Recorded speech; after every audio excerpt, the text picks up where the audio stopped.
relevant. So I'm going to start off with my poem Primitive. And I think this poem is pretty self-explanatory. It's simply about the ways in which we are forced to be a certain way by society, the way we're conditioned, and we lose track of our more primal nature. Primal is primitivity, simplicity, special, civilizational relativity or shock, simple touch as so soft, untethered heart, primitive, live. And then I'm going to read my poem Discursive to kind of explain or at least clarify how the mania works. It's interesting how it works with me. Sometimes I'll be thinking about a lot of things, and they'll come up in like various phrases and words that like I won't be able to get out of my mind because I'm trying to like find connections between them. And that's what happens when I'm in a manic state. And there's one line where I just like list like some of these thoughts that were in here. And hopefully you should be able to find it. I'll put more emphasis on it vocally if that helps. But yeah, this poem is called Discursive. An incorrigible fox pause, the pause of the cunning fox. Recursive, cursive, or an argument repeat. To jump from one point to the next in radical fashion. And then the list. Shoes, cats, cant, C minor, cuts, blindness, ambiguity. Logic recurses, to discourse, on discourse, distance, a logic leap, which is of course the hope, to be able to make incredible leaps of logic. This next poem is called Connection, and it's always fun delving into a little bit of the stories.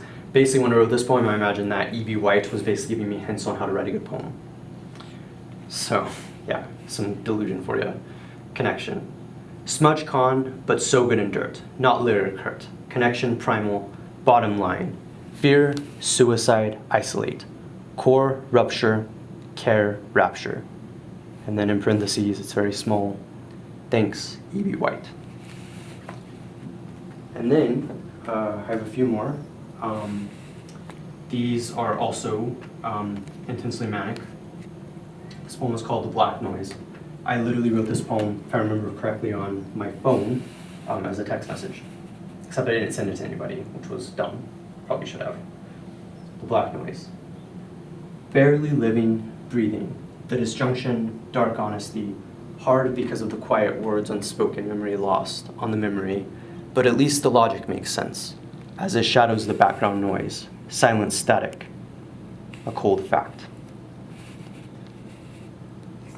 And then this one's a little bit more hopeful. It's called Water. Fluid and dynamic, known, nothing or the wounded butterfly, or assertive cruelty and a knack for the knave, is liquid power. And then the final poem I'd like to share for you to pocket and keep in your pocket for a while. And to reveal when you feel most alive, most yourself, most in the jokester mode, despite the intensity that exists within all of us. Black ice.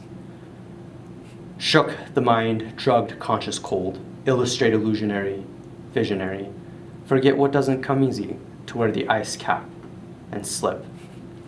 The powerful thing about that poem for me is the simple fact that there's this unconscious violence of the self, the way in which the self-destructs without meaning to.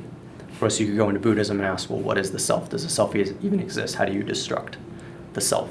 But when you exist in mania long enough, sometimes those things become clear. So, pocket words, if you're interested.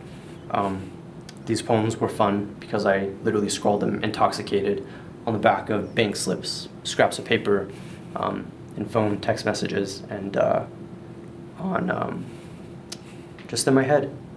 So yeah, this is Phoenix. Thanks.